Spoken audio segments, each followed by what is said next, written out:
Welcome to the Empathic Mastery Show. I'm your host, Jennifer Moore, and I'm so glad you're here. This is a place where we talk about what it means to be highly sensitive and empathic, how this impacts all aspects of our lives, and we explore tools, resources, and solutions so we can shift from absorbing all the thoughts, feelings, and energy of the world around us to being beacons for calm, love, and healing. Hey there, everybody. I'm back for the Empathic Mastery Show again. Obviously, this is Jen, and I'm here with my friend and my email mentor, Liz Wilcox. And I'm going to kind of fangirl here because I've worked with a number of different people over the years around email, and Liz gets it. Liz gets it in a way that I have never found anybody else to get it. And she also has a way of helping writers really find their voice and creates structure and forms for that. I could go on and on about how awesome Liz is. And I'm also imagining you're kind of wondering, like, well, why the hell do you have an email mentor on your show that's talking about being highly sensitive and empathic? And so I'll just read Liz's bio just because it's really well written and it's really fun. And then we'll open up the conversation. So Liz is the fresh princess, get the reference, of email marketing. Liz Wilcox is an email strategist and keynote speaker showing small businesses how to build online relationships and make real money with emails. She's best known for selling a blog, turning a $9 offer into multiple six figures without ads, and helping you untangle the email knot with pop culture references. She loves the 90s, headbands, and the beach. Welcome, Liz. I'm so glad you're here. Oh my gosh, I am really excited. I was just telling Jen before we hit record that this isn't something I normally talk about. So I'm like super thrilled. Thank you for listening. And now to answer the first question of why do you have Liz on your show? So Liz and I have been, full confession, Liz creates these amazing email templates that she charges $9 a month for people to get access to. And the thing about these templates is that they are so like, they're these formulas. It's kind of like Mad Libs for grownups who are marketing. And the thing that is wonderful about these templates is that you get to take them and customize them and turn them into your own email. And I started using her templates, and I found that what had felt like a total struggle started to feel a lot more effortless and actually fun. And so if you are a subscriber on my mailing list, you may have noticed that I'm actually sending out more email, which is kind of the goal. And so I actually loved Liz's work so much that I started working with her privately and having a chance to connect with her and just kind of comb through some of the material. And we started talking about other things. Okay, so this is where the answers are coming in.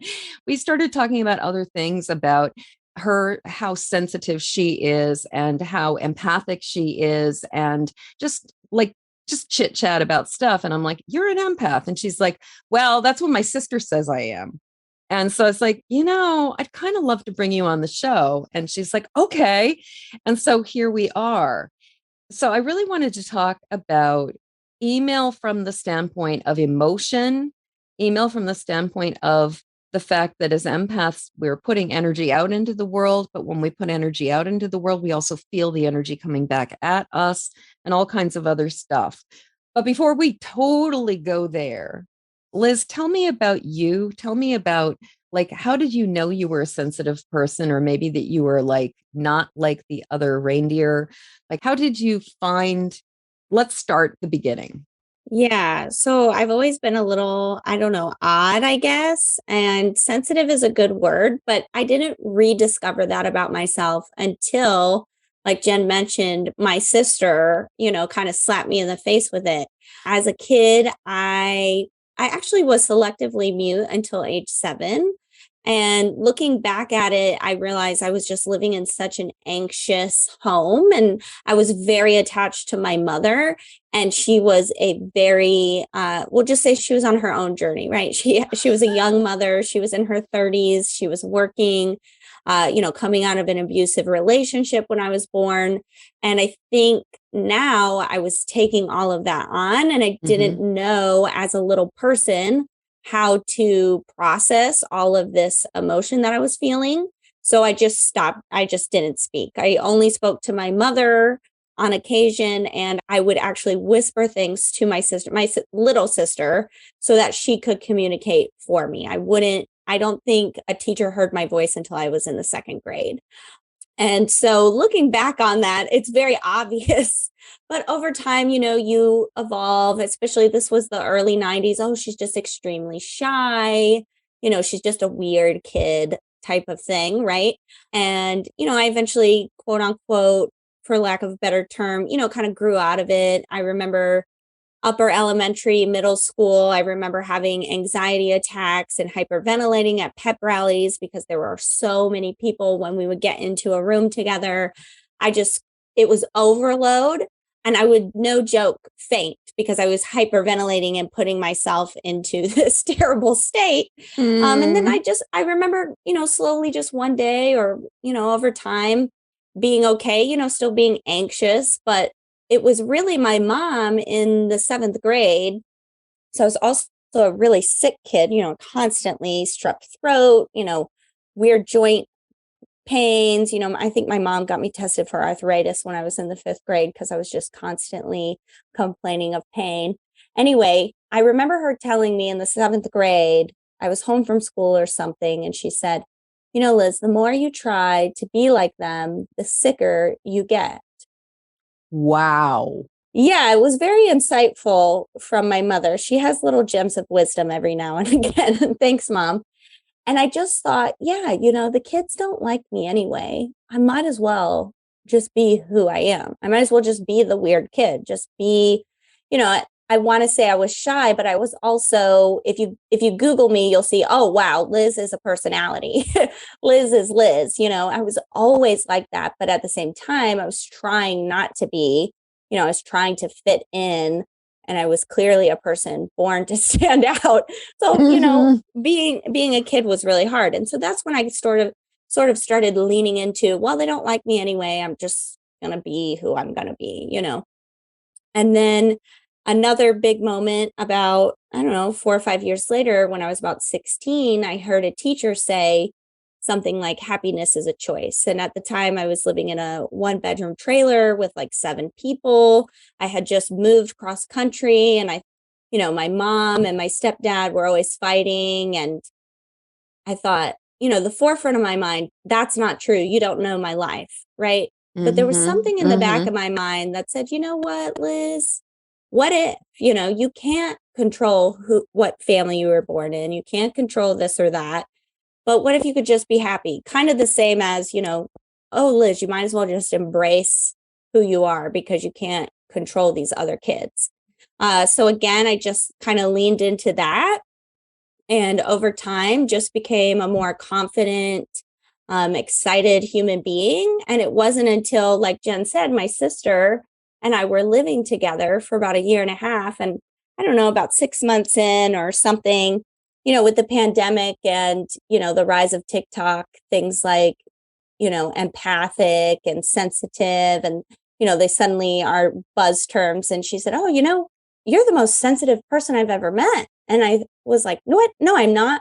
I'm resilient, and I at first rejected it. I was like, I'm the most resilient person. You could say, I take criticism really well, da, da, da, da, da. And she said, yeah. She said, yeah, because you're sensitive, you understand people like more than I've ever met anyone. She said, don't you remember as a kid, you were constantly crying at commercials, like Feed the Children, Sarah McLachlan. We all remember that. She's like, you would sob, you would be inconsolable at night sometimes because you would get so upset. And she said, you were always extremely protective of me, even when I didn't want you to be. And I was like, oh, well, that's true. I remember that. And I kind of put, at first I thought, no. But then the more I think about it and I look back, yeah, I've always been incredibly sensitive, very easily understand other people. Even if I don't agree, I can always kind of see both sides and just easily pick up on behaviors. Oh, yeah, that's why he's doing that. Oh, of course she acted that way, given XYZ. And so just sort of leaning into that, and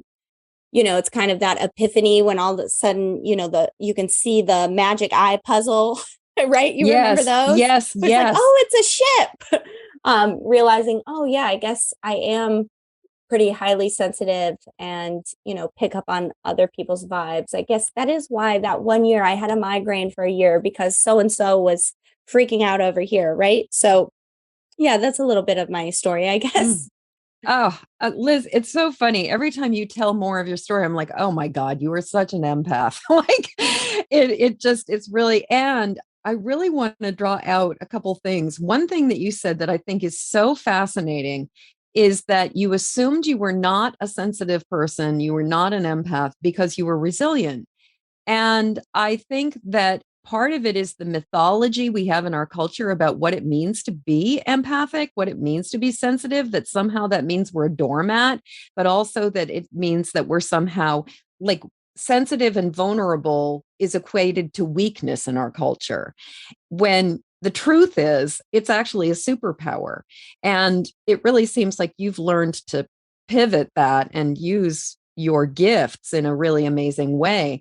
And I just want to say to anybody who's listening, if you met Liz now, you would have no idea that she had been selectively mute for 7 Correct. years of her early life, or that she'd struggled with her weirdness and her quirkiness. Because one of the things I love about you is the fact that you are so comfortable being yourself and putting yourself out there, that your brand is very, very clear. You are very clear. Like there's just so much of you in it. And yet, I actually think because you're so comfortable being you, you create these templates that allow other people to be them. Because what I love about your work is the fact that, for one thing, it allows other people's voices to speak. And some email marketing templates and stuff are just so formulaic that it feels like somebody gets that email in their inbox and they're like, oh, she's working with a copywriter. And your stuff does not have that quality. So I just wanted to observe that. The other one last thing I want to say is that as I've done this work, I am struck again and again and again by the number of people who, as we have these conversations, it's like, oh no, you're an empath. But they never thought of that identity. It's almost like because of but I'm resilient and I'm a trooper and I'm a scrapper and I've gotten through this, I'm not sensitive. It's like, I love how your sister was able to say, no, this is what you are, this is who you are, but also where you're starting to see, wait a second, it's my sensitivity that allows me to do so many of these things. Yeah, I think I love the word you use, vulnerable.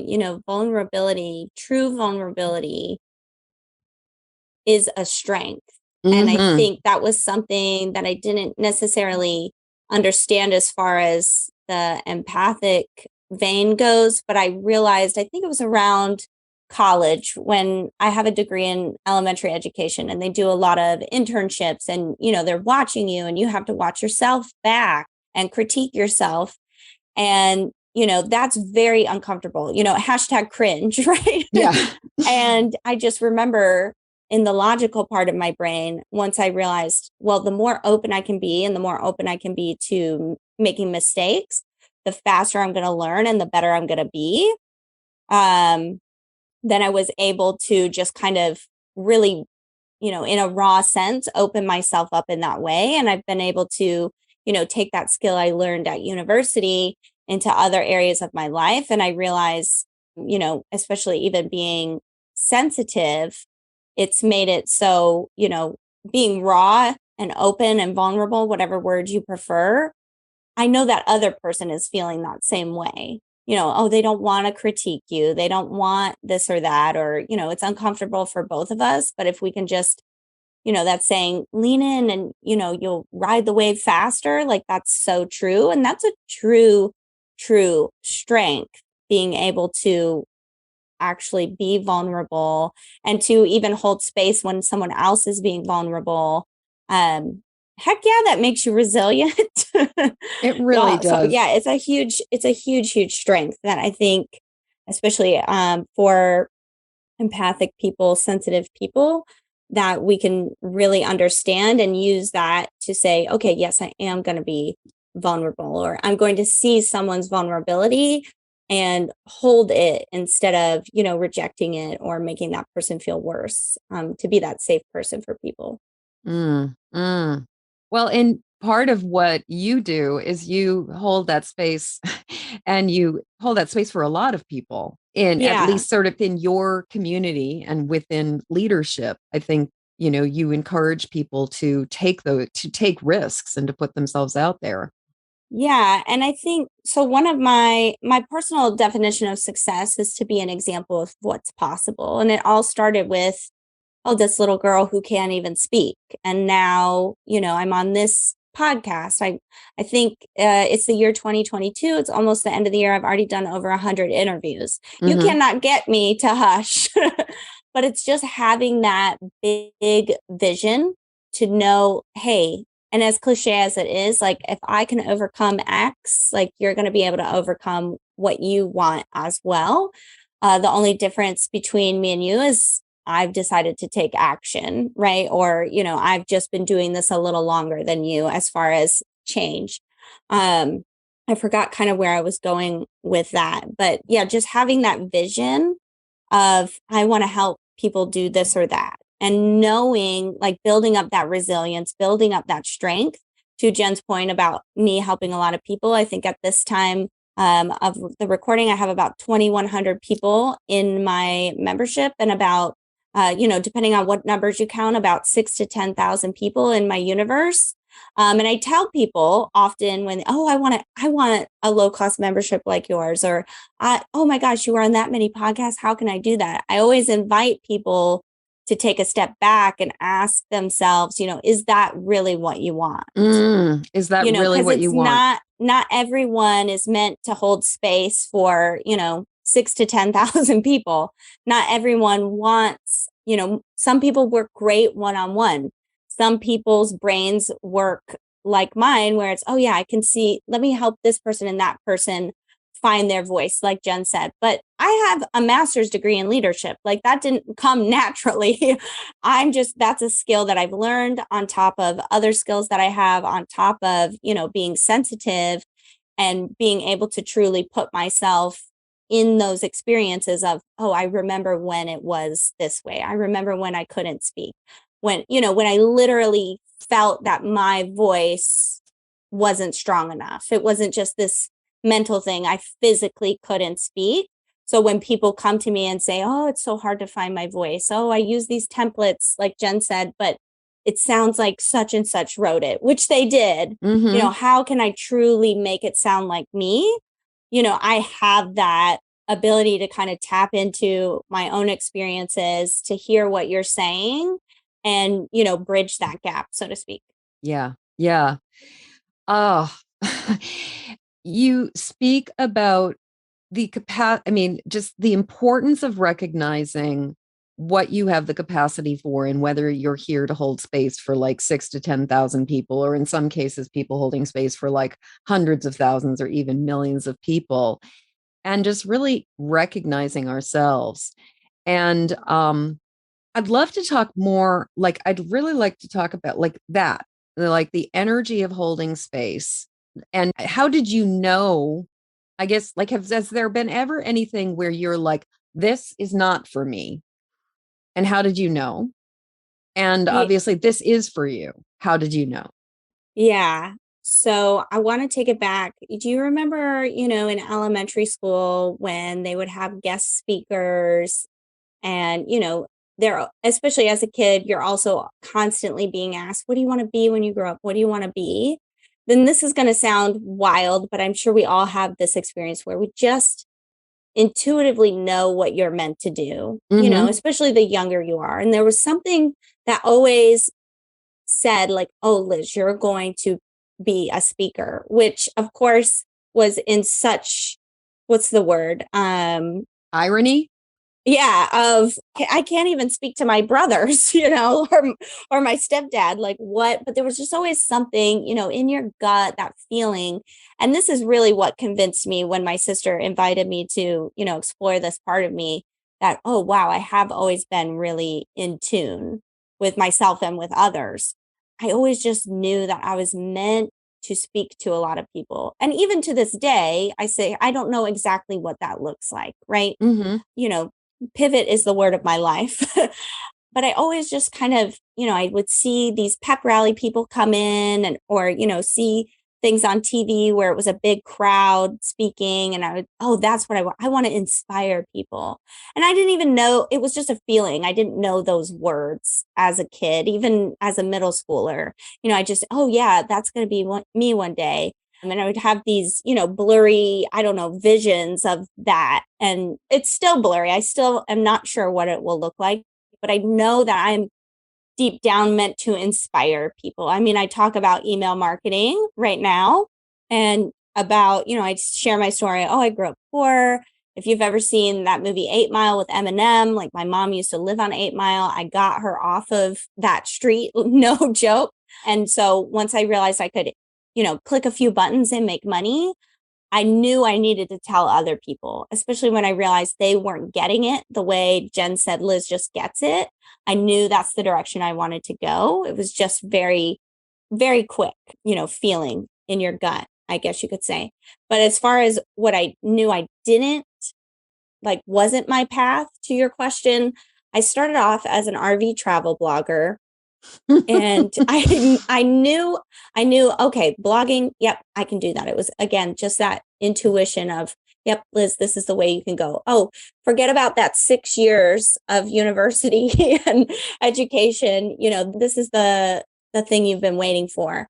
But I always kind of knew, I'm not meant to talk about RVing the rest of my life. I remember saying something like, oh, I want to be the face of Jayco one day, which Jayco is an RV manufacturer. But even then I was like, that's playing too small. That's not exactly it. But I knew I wanted to get in front of people.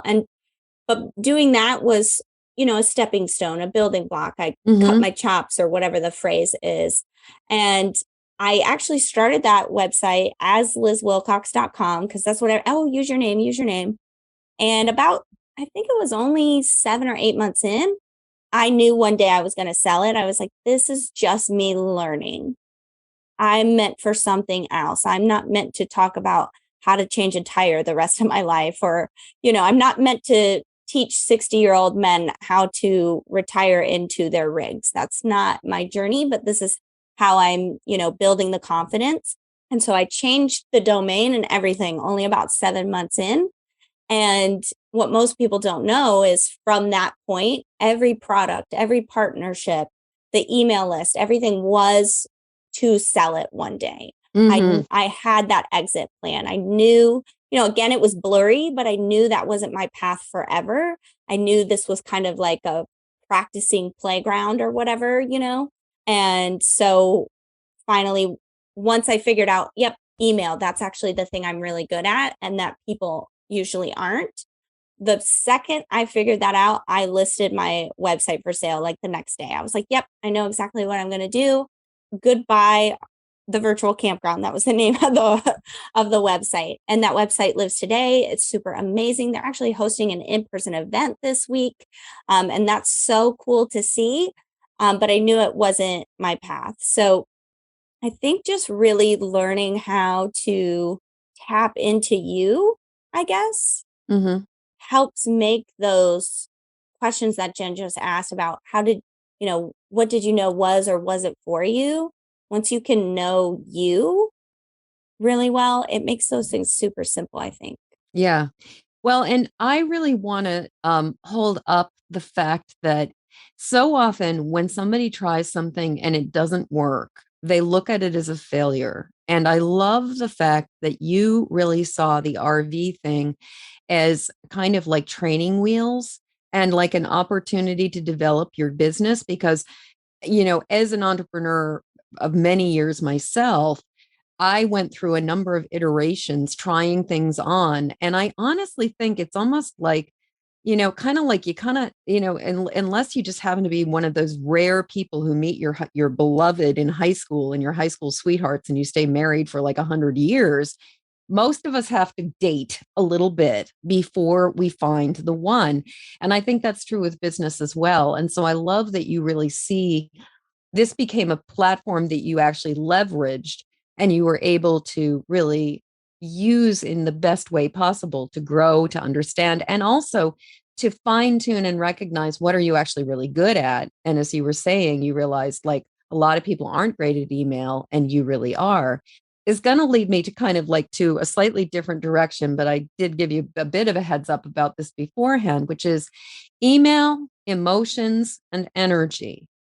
And one of the things that I think happens for empaths around visibility is that because we are sensitive, not only do we feel energy, like not only do we feel it when our stuff goes out into the world and somebody's engaging with it, but we also can really feel the energy that they're putting into or they're sending back at us. And I think that tends to make some people really resistant. But obviously, I mean, that's sort of my thought, but I'd love to talk about like basically like email, emotions, resistance.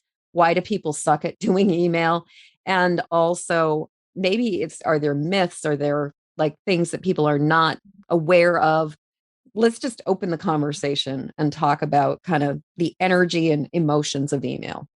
Yeah. So I think with email marketing, or even if you decide to own your own business, and even in real life, I mean, the way that we highly sensitive people feel others' emotions and how it's easy for us, oh, they're just having a bad day, or oh my gosh, their past blah, blah, blah makes them act this way. We have to embrace that sort of thinking for ourselves Mm-hmm. as well, and be able to forgive ourselves for those mistakes. Like Jen just said, oh, the RV thing wasn't a mistake. It was, here I am just practicing. I love the training wheels thing. And so with email, instead of focusing on, oh my gosh, I'm sending this to 100 people, that is 100 chances that they're going to come back and bark at me, and I'm going to have to absorb that. Mm-hmm. Just allow yourself to, oh, this is with every email, I'm just going to get better. I'm practicing in public, so to speak. And even I've found being very direct with people allows them to open up to your vulnerability and be much kinder. So I think where I got this, I used to actually work at a gas station. And if you've ever been inside of a gas station, it's a cesspool of humanity. It's, everybody, they need their coffee, they need their cigarettes, they need to fuel up, they're in and out, right? This is just a part of their day that they need. And so people would come in and they would be very nasty. And one day this lady came in, and this was also, back in 2007, 2008, whatever, when gas prices were insane. And so I was constantly getting yelled at about the gas price. I'm like 19 years old, dude.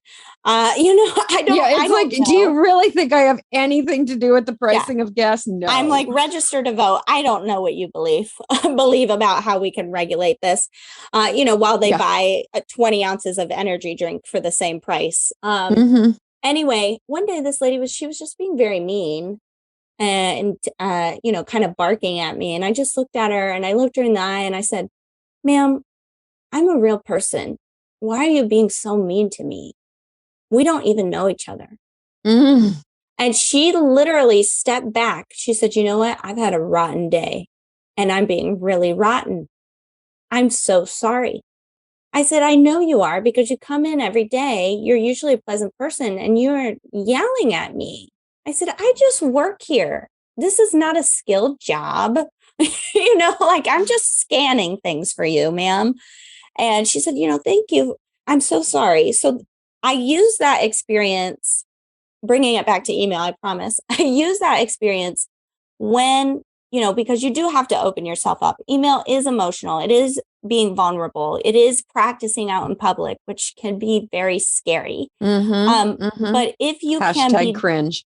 Yeah, exactly. If you can be very direct with people, if you can say, hey, I'm just starting out emailing, these might be a little #cringe. Or, if somebody comes back to you nasty, this happens to me not often, but it happens often enough that I have a reply for it and saying, hey, I'm a real person. I hope if we were face to face, you wouldn't act like this to me. This hurt me, or whatever I want to say, right?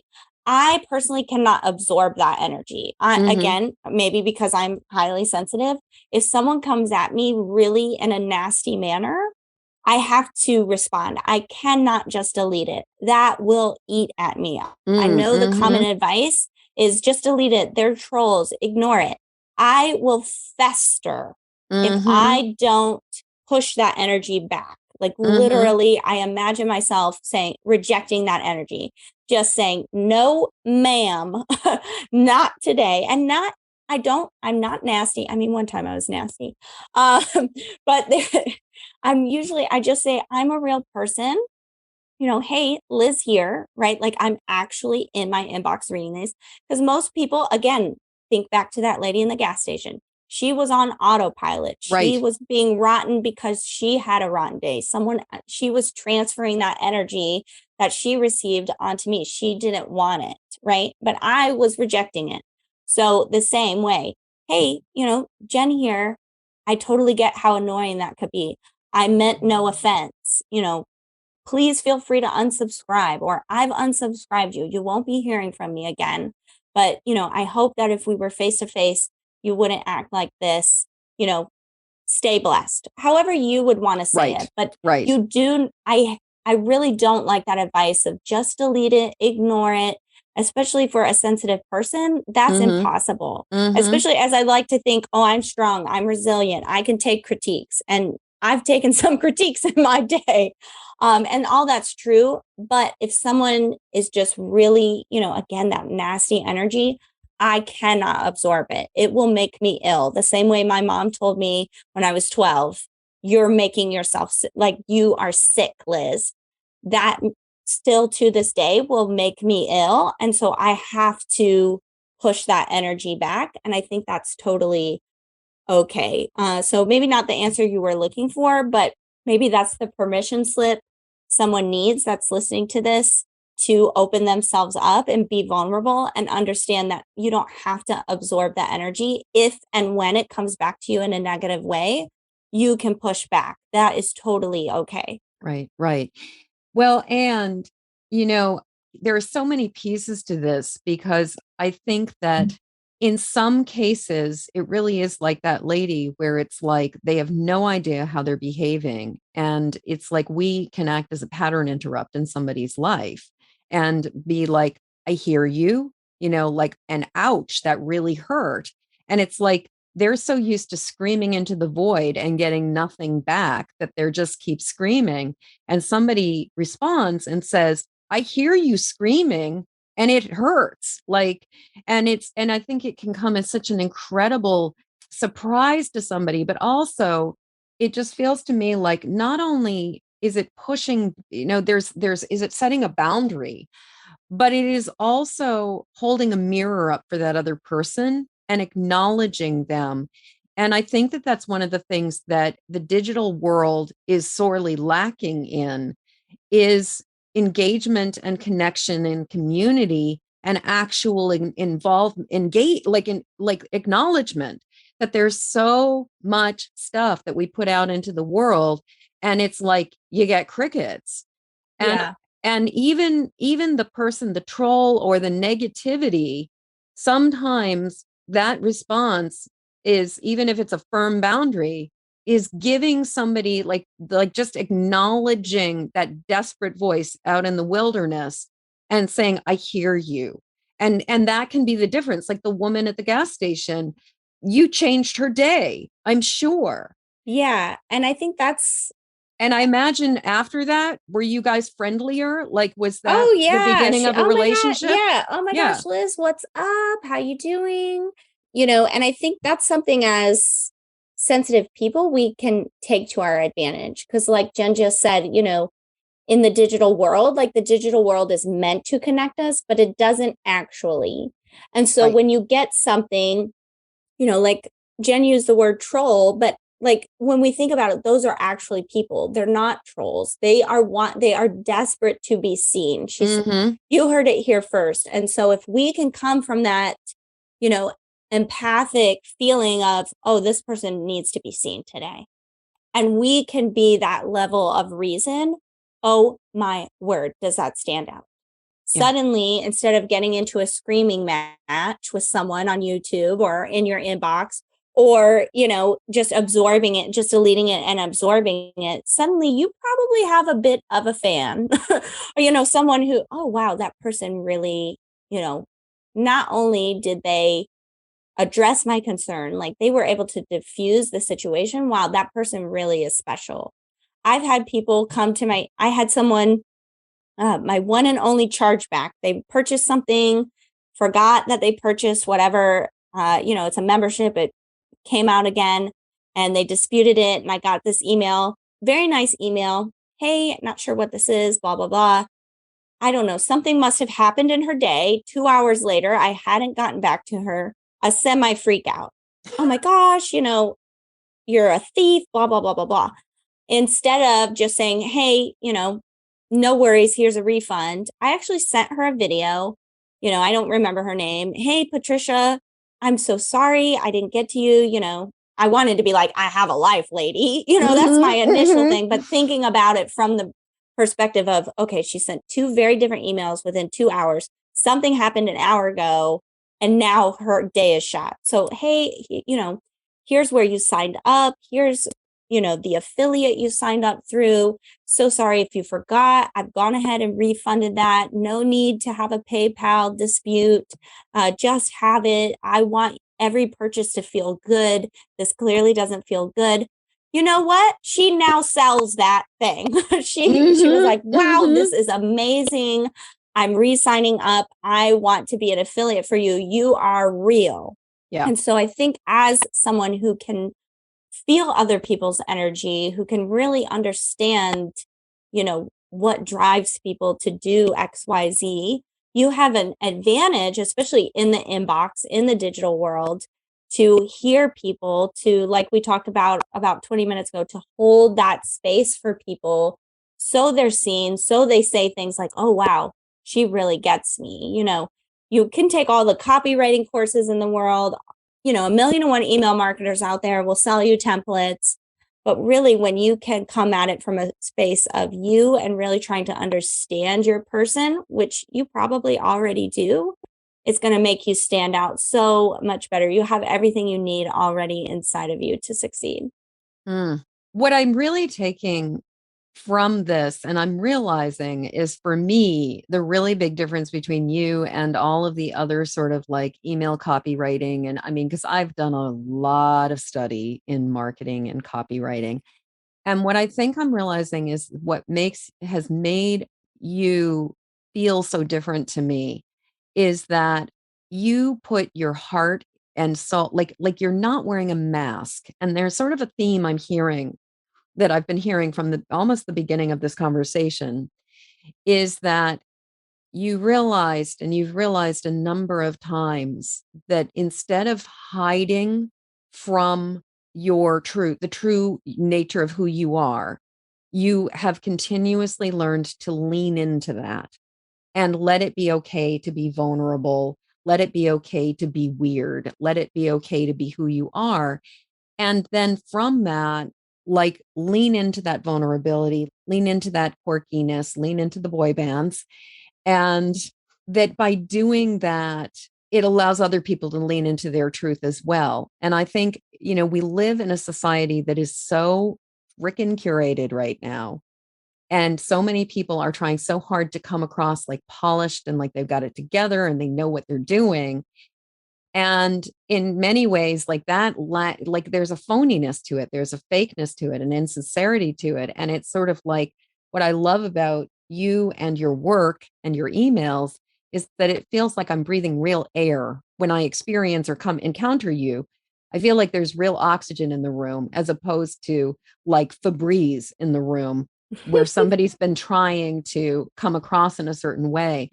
And even as you were talking about like graduate school and realizing like, oh, no, I need to be willing to be vulnerable. I need to be willing to lean into this. I need to be willing to like make mistakes in order to get better. And for me, like this is a really big piece of what I'm hearing and I'm taking away from this conversation, at least this so far, is this idea of knowing who we are and then honoring who we are and being who we are so that we're really putting ourselves out into the world like warts and all instead of like following these marketing formulas that at this point I think honestly do not work. Yeah. So I think luckily well, good and bad, we're shifting into this market where people want to connect with people, right? Yes. And when I heard that advice, I thought, well, shoot, I'm a people. That's okay. Sign me up. Or, and I know people as highly sensitive folks, whether we know it in our brains or our bodies, we know people. And so even just looking at my own experience again, oh, she didn't speak, learning happiness was a choice, leaning into, the boy bands and the rainbows or whatever, and saying, okay, well, if I've had this struggle, I'm not a unique snowflake. Everybody else on the planet has these struggles too. In fact, I feel it when I'm around so-and-so, I can just feel their energy. I can just feel the tension. Or when I'm around such and such, they're in a good spot. I can tell. We all know that saying. We all feel that saying, like, oh, you could cut the energy with a butter knife. You walked into the room and you could just feel it, right? And so just embracing the fact that, I'm a person and I'm talking to people like human to human made it easy to do all those things Jen said, like being vulnerable, doing this, just being a real person. No Febreze allowed. And that's what I love about email and why I picked it as my marketing channel was, well, at first they said, oh, it's highest ROI. I said, okay, well, I'm nothing if not efficient. But I realized why it has the highest ROI, why email marketers are always toting, stats, oh, $40 in return for every dollar, is because it is a more intimate channel, because it is human to human. Email, to get technical and nerdy, is a decentralized platform. Facebook owns Facebook, right? We all know Mark Zuckerberg. Facebook has a face. We know the guy. We know it's run by an algorithm. Email is different. There's lots of companies, there's hundreds of companies you can choose from to use. It's decentralized. Nobody makes the rules. So you can just be a real human. You are not enslaved to some algorithm. You don't have to outrank some ad or some giant company. If you can lead with, I'm a human talking to another human being, you win. You rule the inbox. It's the same as a mailbox. When we go to the mail, that's a bill. I don't have to open that till the 12th. Oh, John moved out 12 years ago. I wish they'd stop reminding me of my ex-husband, right? And oh my gosh, Jen sent me something. I can't believe she sent me something. I'm going to open this right away. We do the exact same thing in our inbox. And this is why it also feels so vulnerable and feels quote unquote hard, because we know it's not going to get buried among, 12 dozen ads and, Instagram trying to turn into TikTok, right? A bunch of dancing people around curated content, right? Of course, there are other emails.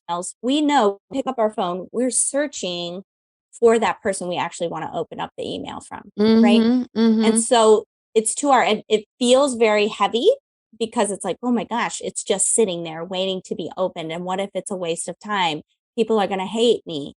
But it's also to your advantage when you can lead with a little bit of personality, your vision for your clients or your students, and your value set.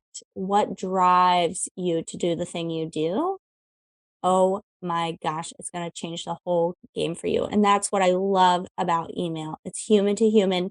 These aren't email addresses. These are people that I want to connect with. Yeah, that's my email soapbox. Mm.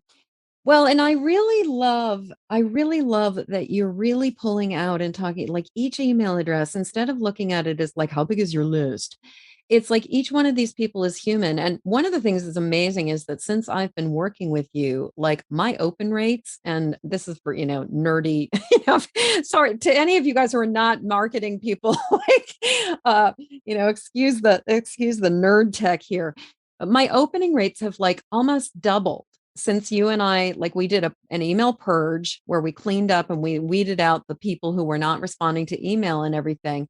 And just by changing my strategy around email, it's like I can see more engagement. And I think that part of it is looking at, and really, like for me, I'm really feeling this because I think that there are times where I forget, like I think of the list as the list. It's like a statistic, as opposed to every single one of these people has given me permission to send them information. Every single one of these people was at least interested enough in what I have to say that they had signed up for my mailing list at some point in time. And I think we forget that. Like I actually got an email from somebody a little while ago asking me to be part of a summit.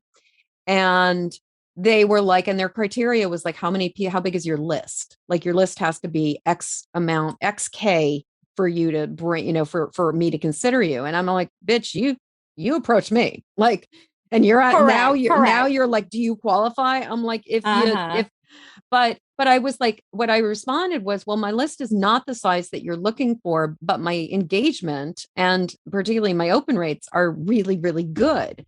And it's sort of like and that's the thing. It's like I could have a cold list of like 20,000 people, or I could have a really warm list of like 1,500 people.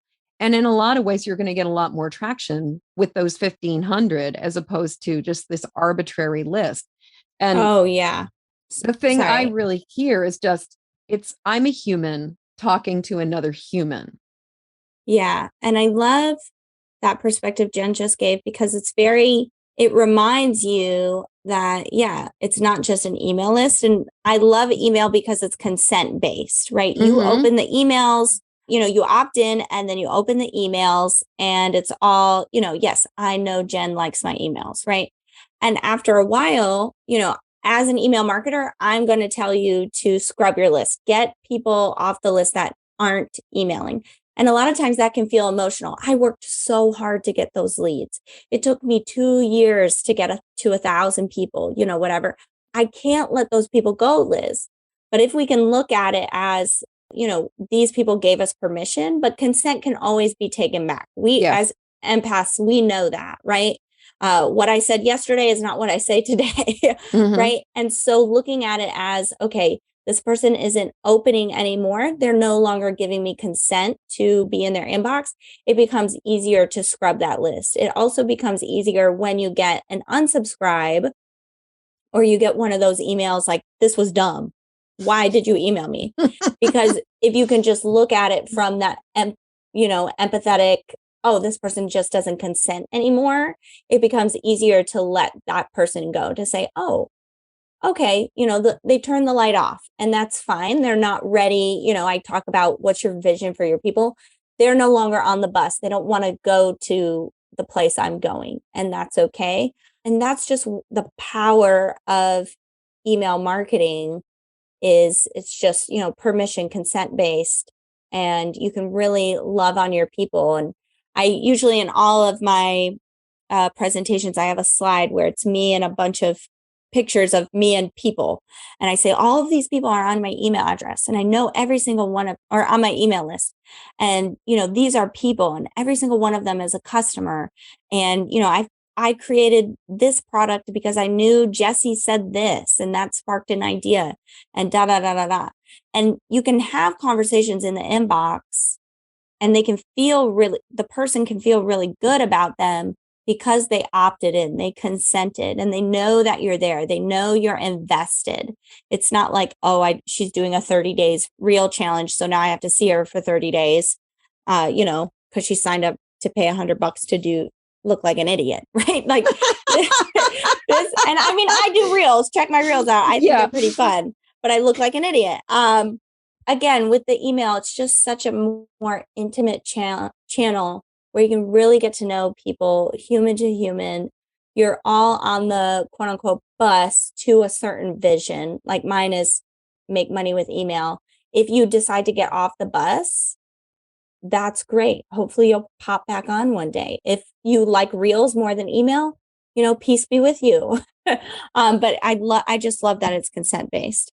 Well, and you bring up and you talk about the difference between decentralized and the fact that email is still something we get to control. If I want to drop the F-bomb every other sentence, I can, and I'm not going to get banned from the algorithm because, or it's like, if I was like a lactation specialist and I was sending out emails with breastfeeding mothers every single day, every single week, I would not get knocked off. Like some people might decide that they didn't want to continue to receive my emails, but I wouldn't get knocked off the platform because I am doing something that's true to who I am, but somehow violates the community rules.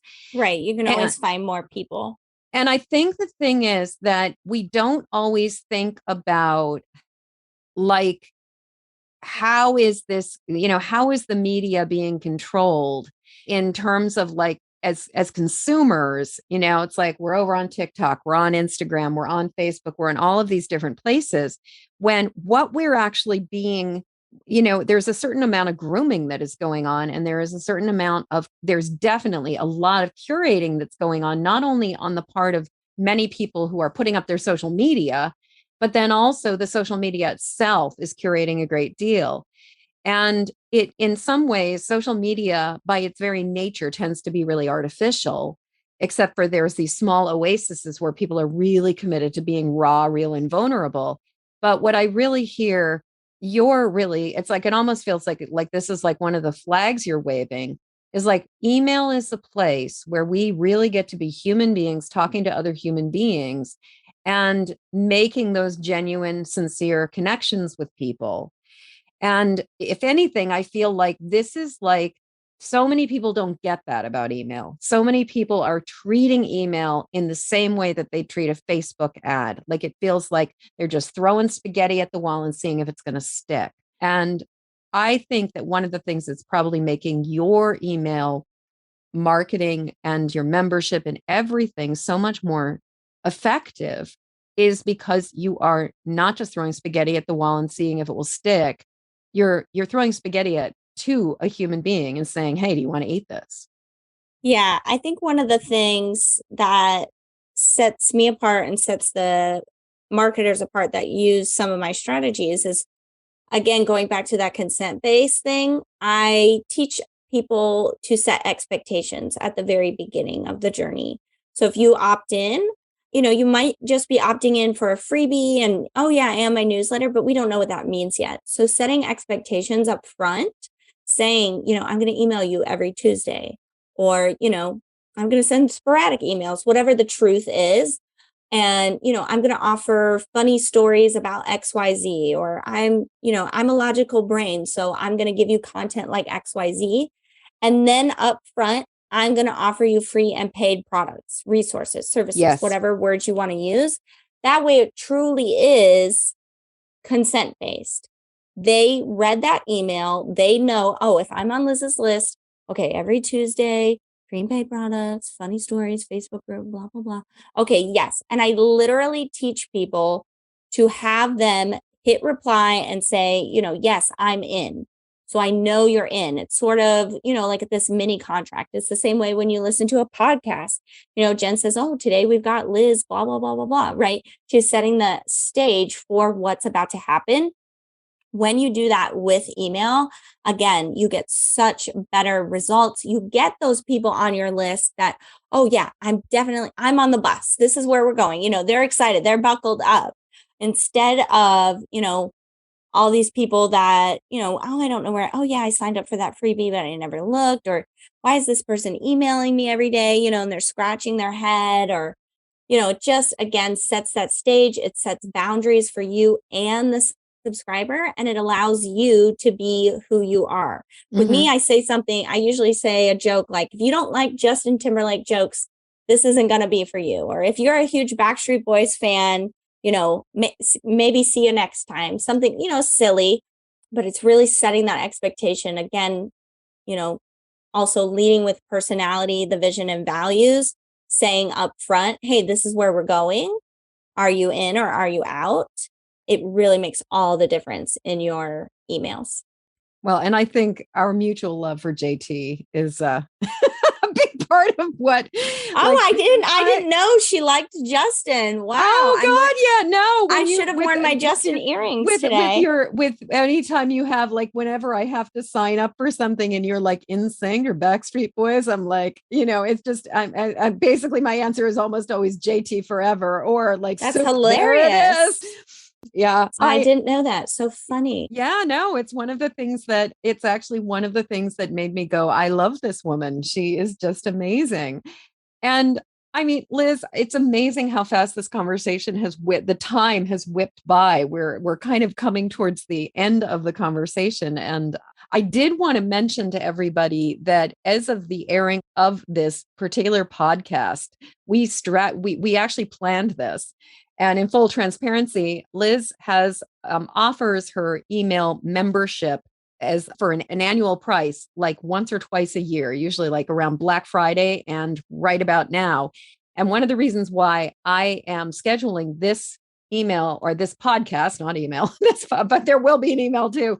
But why I'm scheduling this podcast to go out right now is because Liz is generously offers her membership for $9 a month, guys. Come on. It is like less than a meal at McDonald's if you get all the works.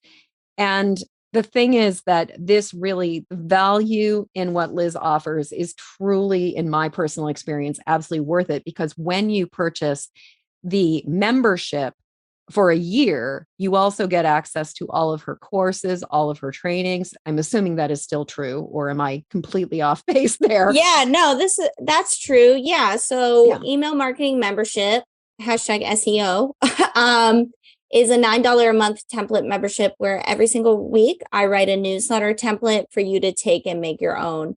And I really mean it when I say I want to make email work for you. I know it feels like this knot that's never going to become untangled. And so it's not just a template. I give you a video walkthrough, an explanation. I show you a skeleton outline so you can really see the bones of it. It's easier for us to go to Instagram and see trending audios and to see what's really working. But with email, again, it feels fuzzy, like, oh, I kind of see what people are doing, but then again, I don't know if they're actually selling or if this actually works. So I give you the why behind it. I give you the bones of it. So over time, you can see patterns and you can see, oh, this is what makes email.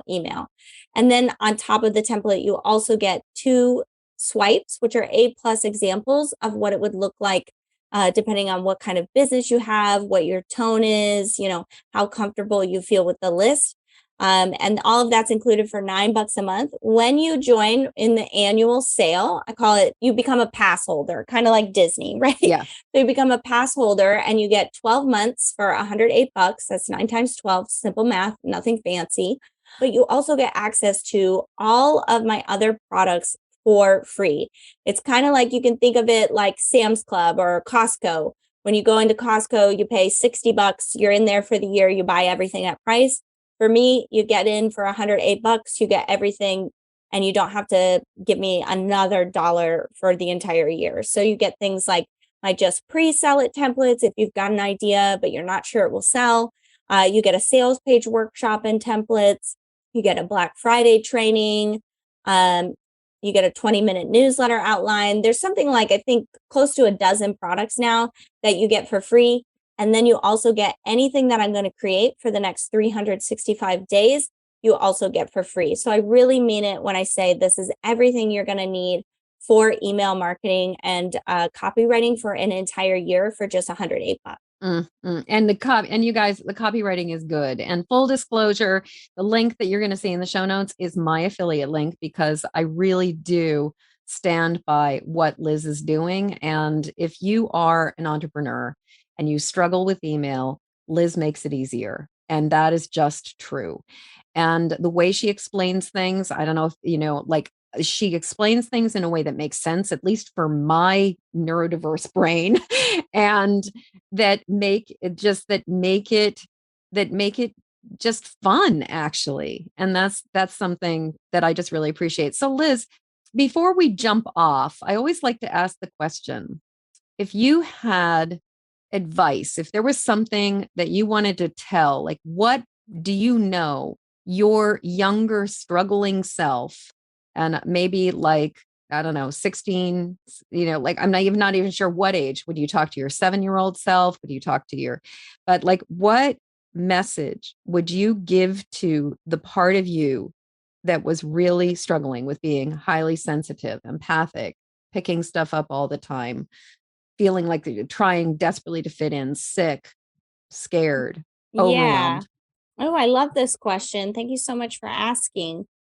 The cliche advice, of course, of, oh, it gets better, you learn more about yourself. But in general, and this is something I tell myself every day in my personal life and in my business, I always ask myself 2 questions. Number 1, what would this look like if it was easy? And sometimes that answer is impossible, right? It's just, life just sometimes isn't easy, right? Oh, it might be easy if I could just get away from this person, or if I could just pay to have this outsourced. And sometimes that is impossible. So I have a follow-up question for myself every day. What would this look like if it was fun? And I think if I would have known those things, quote unquote, back in the day, asking myself, especially the fun question, what would this be like if it was just fun? Because I'm also a very high achiever. So I always wanted to be the best, do the right thing, never wanted to let people down. My family also saw me as a very high achiever, the smart one in the family, the cycle breaker. But I think if I would have known, those 2 questions, like, hey, or in other words, hey, this could be easy or this could be fun, what would that look like? Putting it through that lens, I think life would have gotten much easier and more fun more quickly. But it's something I picked up, I don't know, about 5 or 6 years ago. And ever since then, every day, every month, every year just gets better and better. What would it look like if this was easy? What would it look like if this was fun? So Liz, thank you so much for being with us today. This has just been, this conversation has just whipped by, and I could talk with you. I do and can talk with you for hours and hours. How can people get in touch with you? And obviously, you guys, in the show notes, you'll find the links as well. Yeah. So of course, I'm an email marketer. I'd love for you to join my list if you're thinking about building a business, or you already have one and, you feel that disconnect between what you want to do and what's actually happening. I believe email can work for you. You can go directly to lizwilcox.com. In the top right-hand corner, there's a hot pink button. You can't miss it. You'll get an entire welcome sequence completely written for you already for free. You can take out the Liz Wilcox, put in you.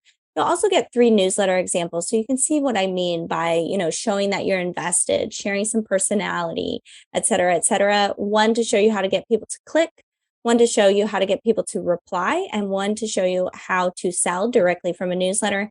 And if that's not enough, because I know writing from scratch totally sucks, you'll also get 52 subject lines completely for free, lizwilcox.com, or you can join in on the fun and become a pass holder for $108. Jen will have that link for you. I'd love for you to join. And I can't wait to see what you do with email marketing. Liz, thank you so, so much. This has really been delicious. Thank you.